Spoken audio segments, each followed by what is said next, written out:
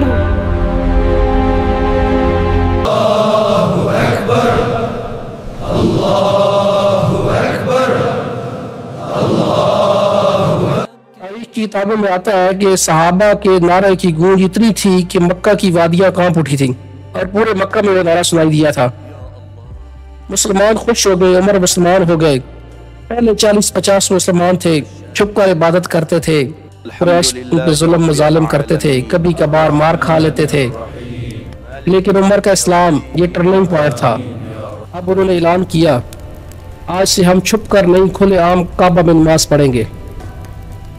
قریش نے روکنے کی کوشش کی، لیکن عمر اکیلے 20 لوگوں پر بھاری تھے۔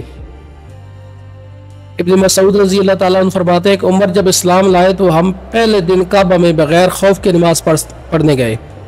ایک روایت میں آتا ہے کہ عمر رضی اللہ تعالیٰ عنہ نے کہا کہ نبی صلی اللہ علیہ وسلم کے چلے ہم جاتے ہیں خانہ کعبہ میں عبادت کے لیے۔ تو عمر ننگی تلوار لے کے کعبہ کی گلیوں میں چل رہے تھے اور قریش کو آواز لگا کے کہہ رہے تھے کہ میں اور میرے نبی محمد صلی اللہ علیہ وسلم ہم کعبہ میں عبادت کے لیے جا رہے ہیں، جس نے اپنی بیوی کو بیوہ کرنا ہے اور بچوں کو یتیم کروانا ہے وہ باہر نکل آ کے ہمیں روک لے۔ کہتے ہیں کہ مکہ میں کسی کو جرت نہیں ہوئی تھی کہ وہ کوئی سامنے آتا عمر کے۔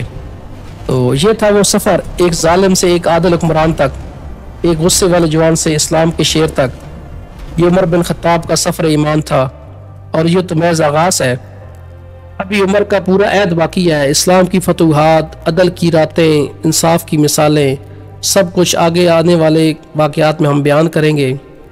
ہم اس چینل پہ ایک عمر سیریز کا آغاز کر رہے ہیں جس میں ہم حضرت عمر رضی اللہ تعالی عنہ کی سیرت اور کردار اور کارناموں پہ مکمل ہسٹری آپ کو مہیا کریں گے، اور یہ چھوٹی چھوٹی 15-15 20-20 منٹ کی ویڈیو کی شکل میں ہوگی۔ تو آپ ہماری ویڈیو کو لائک کریں، شیئر کریں اور چینل کو سبسکرائب کریں تاکہ ہر آنے والی ویڈیو آپ کو میسر ہوتی رہے، اور ہمارے ساتھ تعاون کریں تاکہ ہماری حوصلہ افزائی ہو۔ Thank you very much. اللہ حافظ۔